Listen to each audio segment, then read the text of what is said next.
અરે યાર સિલ્કિયા, હું જે કાર્યક્રમમાં ગયો તો ને મેં ₹1,00,000 દાન કર્યું. ઓહો, પબ્લિકે મારું સન્માન કર્યું છે. કઈ બહારથી સાલ ઓઢાડી, બુકે. ઓહો, પબ્લિક મારી એ ફોટો પાડવા નવરી નથી થતી, એટલું મારું સન્માન. હું તો ખરેખર એમ વિચારમાં પડી ગયો કે મારું આટલું સન્માન. ઓહો, ક્યારેય મેં મારી લાઈફમાં આટલું સન્માન સિલ્કી નથી જોયું.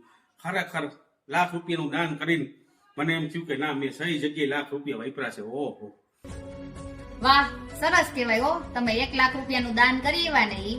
પણ તમારી બેનનો 1 અઠવાડિયા પહેલા ફોન આવ્યો તો ઈ તમને યાદ છે?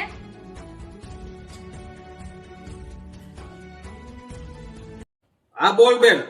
અરે મારે કહેવાનું હતું કે છે ને તારા બનેવીનો એક્સિડન્ટ થયો છે, તો હવે 1 મહિનો ઈ હોસ્પિટલમાં રહેવાના છે, તો હમણાં ઈ કામે નહીં જઈ શકે.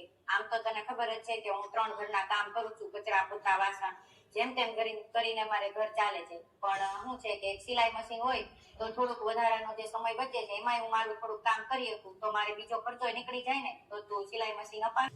પણ બેન એમાં એવું છે, થોડોક ટાઈમ ખમ ને. હમણાં મારે એમાં એવું છે, બહુ મંદી હાલે છે અને પૈસાનું સેટિંગ નથી, તો થોડાક દી ખાઈ ને. હા ના, પરદેશ થોડાક દી. હવે ઈ ગરીબ છે, એમાં મારે શું કરવું? મારે એના ઘરે લાવી દેવાના, પૈસા દેવાના.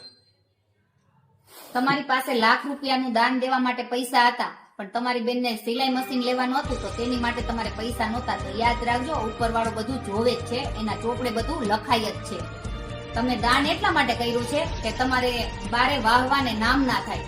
જો તમે ઘરમાં તમારી બેનને પૈસા દીધા હોત ને, તો તમારી વાહવાને નામના ન્યા ન થાય. તમે બાર તમારી વાહવાને નામના કરવા માટે તમે ₹1,00,000 દાન કર્યું છે. જો તમારે દાન કરવું જોઈએ ને, તો ઘરથી શરૂઆત કરો. પેલા આપણે આપણા ઘરથી શરૂઆત કરવી પડે કે આપણા ઘરમાં જેને જરૂર હોય એને આપીએ.